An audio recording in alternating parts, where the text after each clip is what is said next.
Good morning, dear student. Welcome in online classes of Buddha International School. Dear student, as you know that we are discussing about the chapter of your history, that is town traders and craft persons. Through this chapter, the first lecture, as you have seen, that was a kind of introductory lecture in which we have discussed that why during the early medieval period different rulers, they developed different new towns. Then so many traders, they are the small and big, for their survival somewhere they are fully dependent on those towns, and the towns became the specific center of their trading activity. For example, suppose a town where the most of mercantile activities, just like related to the trade, that is going to held, they are known as a kind of trade towns or trading centers. Then after a town where so many pilgrims, they are visiting for the purpose of their religion, for the faith, as well as some other regions we can call, just like today also we people visit a different holy and pious place. The reason is there that we have the faith and a kind of devotion towards our deity. So that kind of towns develop into pilgrimage towns. And finally we have discussed about that some towns are there, they are the main center of trading activity, from where the import and export and good trading link with the other countries of the world, we are having that kind of relationship. And for this, that type of towns are known as a kind of port town and the trading town also. So in first lecture we already discussed that the main topics about which we will discuss in our upcoming lecture, and the same, my dear student, the second lecture, this lecture is related to about the types of towns. Again I repeating that the towns are divided into main three category, just like first administrative town, we can call court town also. Second type of towns are there, they are pilgrims towns, and third type of towns are there, they are, we can say trading town or port towns. These three types of towns divided as per the whatever the activity which is going to take place during the medieval period. Number two, the different rulers into their period, whenever they are going to rule over that particular kingdom, they are also promoted and patronized the different kinds of trading activity. Why? Because they are also earning the revenue from all those activities which is going to take place at that time in particular towns. So in this regard, first of all, we are going to discuss, my dear student, regarding the first type of town, that was administrative town. As by the name only you understood, administrative town means the types of town from where the complete administration system is going to run. Okay, means this was the main center, main town from where the complete all administrative activity going to take place, going to look after. Yeah, simply we can say this type of towns are a kind of town. Yeah, we can say it was this type of towns are a kind of town where the seat of power is there, means the ruler is also going to sit there and going to watch each and everything into his kingdom. That main town, yeah, we can call it a capital city also. For example, right now, which is the administration town of India? Delhi. Why? Because Delhi is the main town from where the all, we can say, the administration of a country is going to run properly. Whatever the new policy, rule and regulation, first of all, they are going to start from Delhi only. So simply, my dear student, at the time also, these administration towns are there, they are the main capital cities of kings, we can say, and which were the seat of power developed into the court towns. Again I am repeating that these towns are known as the capital city of the kings. Second thing, they were the seat of power from where the ruler is going to rule and going to watch each and everything. And they are developed into the court town also, means related to justice, related to other judgment, whatever the activities are there, they are going to take place in administrative town only. Just like the Supreme Court of India, where in our administrative town only. So the same, my dear student, right now these administrative towns are known as the capital city. For example, Delhi is the capital of India, na? So we can call it court town also, we can call it administrative town, we can call it as a seat of power also. So at the time also the same administrative towns are there. They are developed by the rulers as they are going to look and going to rule from the particular town only. Second thing about these towns are there, these towns survived on the revenues collected from the agriculture and other sources. Yes, the main source of income for administrative town was the revenue. And revenue the people are getting from where? Especially first from the agriculture, and then some other sources are there, maybe the different kind of tax, forest tax may be there, octroi tax may be there, some other kind of tax for the import and export. Okay, so these all the kind of small and big taxes are implemented by the government or by the ruler, we can say. They are the main source of income for the administrative town.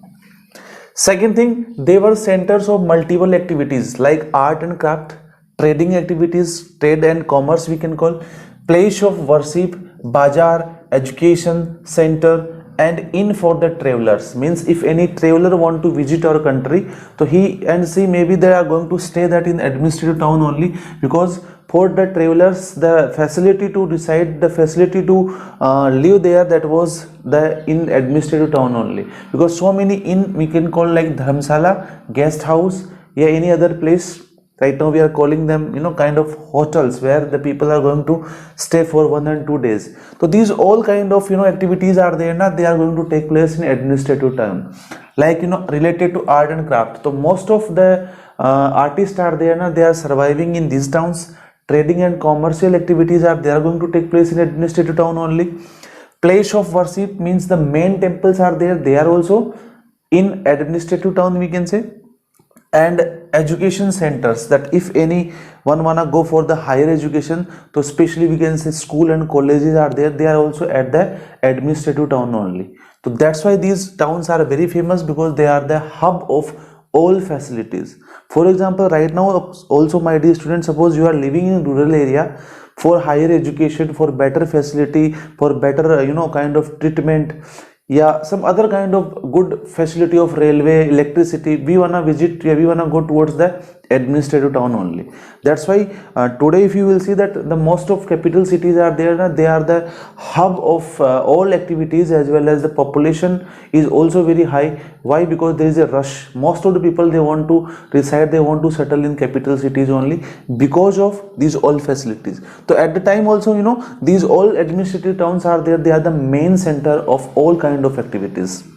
Third number, if we talk about so many rulers, that how they developed these towns, so first of all, the first name is there of Firoz Shah Tughlaq, the ruler of Tughlaq dynasty. About Firoz Shah Tughlaq already we discussed in the chapter Delhi Sultan. He was the first among the sultans who established many towns. First, like Firoz Shah Kotla stadium is also there.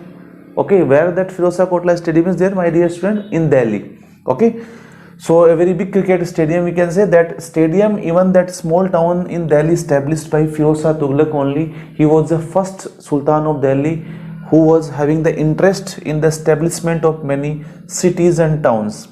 Then Firozabad is also one more town established by Firoz Shah Tughlaq only, that is near in Agra.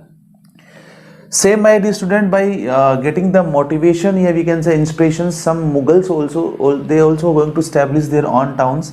Like the name of Shahjahan you all have heard recently in the last chapter. He built Shahjahabad as his capital, which was also a town in Delhi.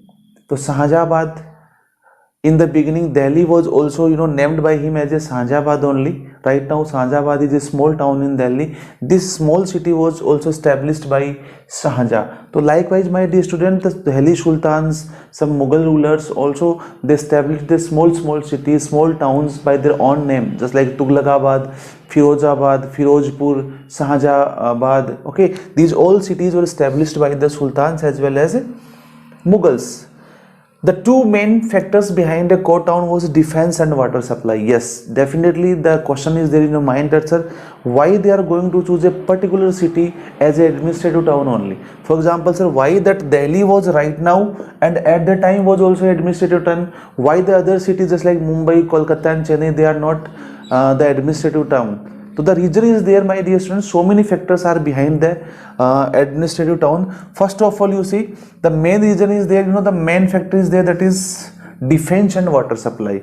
For the purpose of defense, that the city should be fully protected, and second, the water supply, because in a administrative town, as I already said, that there is a rush. Most of the people want to settle there only.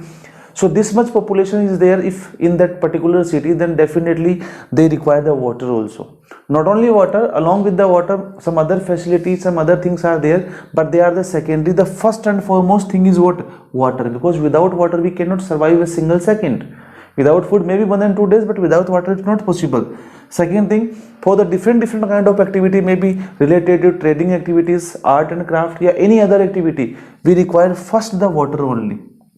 And second, we require the defense, that fully protected, the city is protected or not. Protected means that if some other invader they want to invade, then it is easy to invade or not. So the defense and water supply, this was the main factor behind the establishment of a city as an administrative town. Why? Because if water facility is not there, if the area is not protected one, then that area they are not going to choose as an administrative town. They are always keep shifting their capital cities. You have seen just like Akbar in the beginning, Fatehpur Sikri, he shifted his capital from Delhi to Fatehpur Sikri. After then Shahjahan from Fatehpur Sikri to from Agra to Delhi, he shifted his capital. So why they are always keep shifting? You have seen the Muhammad bin Tughlaq also from Delhi to Daulatabad, and again from Daulatabad to Delhi is going to shift his capital. So the reason behind the shifting of capital is also the one, that first the defense and second is the water supply. So the city which is good for the purpose, protected city, and there is a good supply of water. For example, why Delhi? Because Delhi is situated on the bank of river Yamuna. That's why there is no problem of water. Second thing, it is in the center of our country. That's why center of the other cities. That's why it is, because of its location also, that is also a kind of advantage. So that's why our we can say rulers, most of the sultans you can see, they have ruled from Delhi only, and the Mughals also, they have ruled over Delhi. Some of maybe from Agra, but most of from Delhi only. The reason is what? The defense and water supply. Another example of administrative town you see, Tanjore.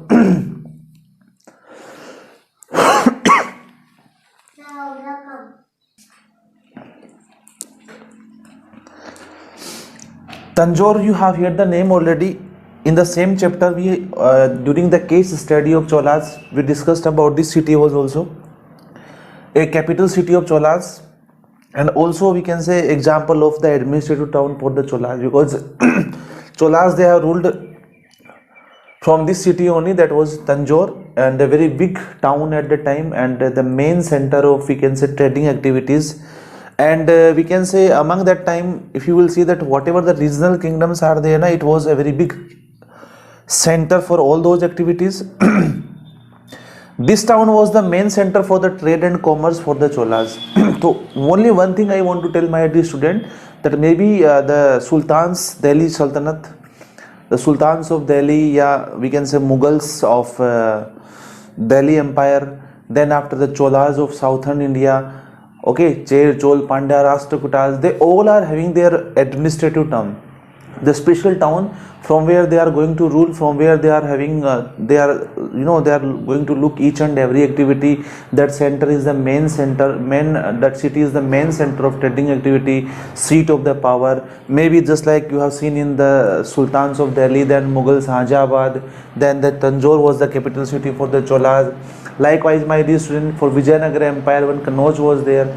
Okay, so almost you will see in each and every dynasty, if you are going to read about that dynasty, you will find that that dynasty particular ruled from a single town that was a kind of main an important and administrative town from where they are going to do each and every activity, and they are going to look after the complete system of their country and of his kingdom. So these all are the very important things regarding the administrative town, that why these towns are chosen as administrative town only. The regions were there, that you know well. They are surviving on that revenue, whatever they are collecting from the agriculture and some other sources. Most of the activities related to trade and commerce, art and craft, and main center of education and other facilities are available there in those towns. The examples of Sultans of Delhi, Firoz Shah Tughlaq was the first, then after Shahjahan, then after the Cholas you have seen, just like the Tandoor was also the capital city. And the main reason behind was there that number one was the defense and second was the water supply. Because of the good water supply and the purpose of defense, they have chosen these towns as a administrative town. Now you see the second type of towns, my dear student. At the times they were developed as pilgrims town. In the beginning, the first lecture also we have discussed about these pilgrims towns, that these towns are the towns specially visited by so many pilgrims. They are given a kind of title of pilgrimage town. Here first of all we want to discuss why these towns were developed in the beginning. See my dear student, that most of the rulers are there, they want to show their devotion towards their deity, that yes, I have the faith in Lord Vishnu, I have faith in this particular god like Lord Shiva, I have the faith in my Lord Ganesha. Okay, so these rulers are there, they want to show their faith, they want to show their special devotion in a particular deity. So that's why what they are going to make the temple. After then they are going to donate those temples to different Brahmins. Okay, just like in chapter number 2 we discussed about Brahmadev. Okay, Devdanam villages, Brahmadev villages. So what are those Brahmadev and Devdanam villages? Brahmadev villages, a kind of villages, means simply we can say kind of land donated by the ruler to the Brahmins. They are known as Brahmadev villages. And when a ruler is going to make a temple, a very lovely temple built by a ruler, and after then the ruler is going to donate that temple to any Brahman, that type of villages are known as Devdanam villages, because that we can say village was very famous especially for the particular temple only. And why that ruler is going to donate that temple to the Brahman? Because they want to show the faith that yes, suppose this Raj Rajeshwar temple, Bhradeshwar temple donated by the Rajendra Chola, because you want to show that yes, I have the special devotion and the faith in the particular god. So after then what happened? These temples have played a very important role in India, we know very well. Being the places of worship, if we talk about, so most of the temples, those were developed into the the temples built by the ruler. First of all, they are going to donate those temple to the Brahmins, and later on what happened? So many pilgrims are there, they are going to visit those temples.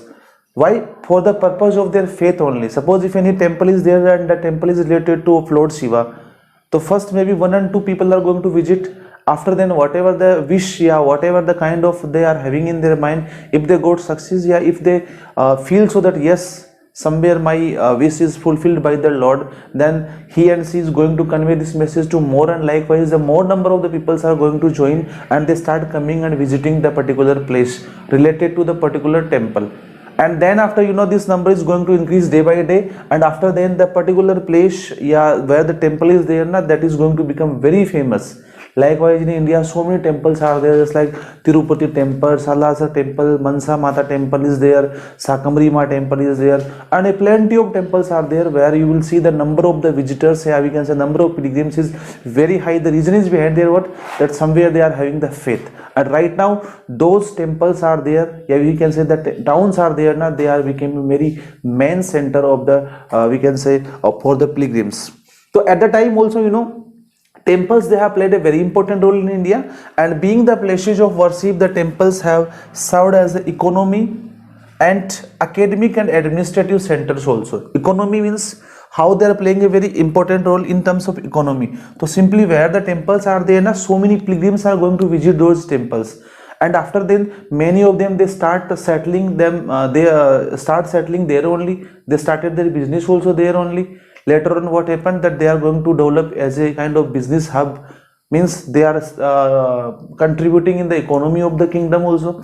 Why? Because they started their own shop, some of them started their own different kind of handicraft business also. So the people those are visiting those temples, they start purchasing those things from there only. So in the beginning maybe this business was not so, but later on this business developed, and after then they start, yeah, simply we can say they are also playing a very important role in the economy of the particular kingdom.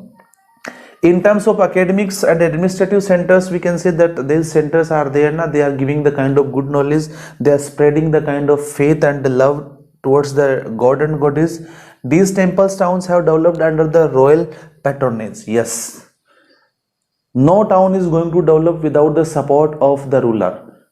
Maybe administrative town is there, pilgrims have port town. That time also, my dear student, that most of the pilgrims towns are there and they are developed under the royal patronage only. Why? Because first rulers are going to make the temple, after then they donated the temple to the Brahmins, then only the temple, yeah, because of the temple that particular town got the title of a pilgrims town. Think, suppose if the ruler is not going to build any temple, if he is not going to donate the temple, if he is having the full control over the temple, then I think that town is not going to develop as pilgrims town. But because of the royal patronage only, that they want to develop it, they did their whatever they want to whatever support they can give, they really given that kind of support to the Brahmins and to the other pilgrims, and finally they have played a very important role, especially in the development of these towns. The pilgrims flocked to these temples during the festivals. Yes, whenever any special festival, just like Mahashivratri is there, yeah, Holi, Diwali, yeah, any other special festival is there, they are going to gather there.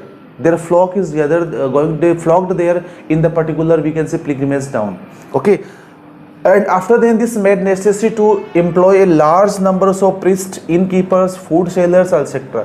Why? Because suppose on any special day, if the large number of people is there, yeah, gathering is high, so simply to make the proper system, yeah, to arrange that the crowd, we require the good number of the people also. At the time also same, that whenever on a special day the number of the pilgrims is more, at the time the rulers appointed so many officials, so many other, we can say, people, so many laborers, workers, to maintain, to organize the system properly. Why? Because they want to maintain the system of those pilgrims towns. That's why so many priests, because more number of the priests require, innkeepers, because the pilgrims from the different places they are coming to visiting that particular area, so they will stay there also. So for this also they require the innkeeper. Food sellers also, so many food sellers also appointed at the time to provide them food. Thus we can say that these leading to the growth of the full-fledged temple towns, and like Madurai is another one of the example of that time. Okay, because Madurai is the city of so many temples where so many pilgrims visited, like Dargah of various Sant. Dargah means the tomb of a Sufi Sant, where that Sufi Sant is going to be arrived. So that kind of Dargah also at the times developed as a one of the example, Khwaja Moinuddin Chishti Dargah, that is in Ajmer right now also, and better known as a Ajmer Sharif. You have heard the name of this Ajmer Sharif, that so many people, not only from India, from the other country also, they are visiting this place of Rajasthan. The Ajmer is there, where the very famous Dargah is there, the Dargah of Khwaja Moinuddin Chishti. He was from the Chishti, we can say, clan. So Ajmer Khwaja Sharif and the Madurai temple, likewise so many temples are there, just like Tirupati I have given the example, and the Lohargal is also there. It's a kind of pilgrims town, we can say, where also so many pilgrims visited from the different corners of our country. Likewise Varanasi is also there. Okay, Haridwar is also there. Okay, if you will see now, wherever the any temple is there and that temple is famous one and the pilgrims are visiting now, that comes under the category of this pilgrim town only. So Madurai, Khwaja Sharif means Ajmer is also one of the example of pilgrims towns where the pilgrims and lead to the growth of pilgrims towns. So likewise, my dear student, you can also search some more towns. They are right now as the main, we can say, pilgrim town, main center of the we can say main center for the pilgrims. So many pilgrims are going to visit those temples. So here not only the two names are there, plenty of names are there, plenty of cities are there right now in India. They are the main center for the pilgrims. So these type of towns were there, na, they are developed as the pilgrims towns because of the temple. Okay, because of the temple, and due to that temple, that center, you know, became the kind of center for the pilgrims start visiting. And this visiting of pilgrims, and we can say gathering of pilgrims somewhere, you know, we can say motivated to the people those are living there, and many of the pilgrims settled there also. They started their own business. So in this way they contributed, means economically they contributed, they start giving the tax to the ruler. So these pilgrims town, not only the kind of temple town, not only the main center for the pilgrims, somewhere they are playing a very important role for the ruler, because they are paying the tax, and it became the economic center for the ruler. So these two were the main towns about which we have discussed in this lecture: administrative town and pilgrims towns. The same topic we will continue in our next chapter also. Till then, you enjoy this lecture. Thank you. Have a nice day.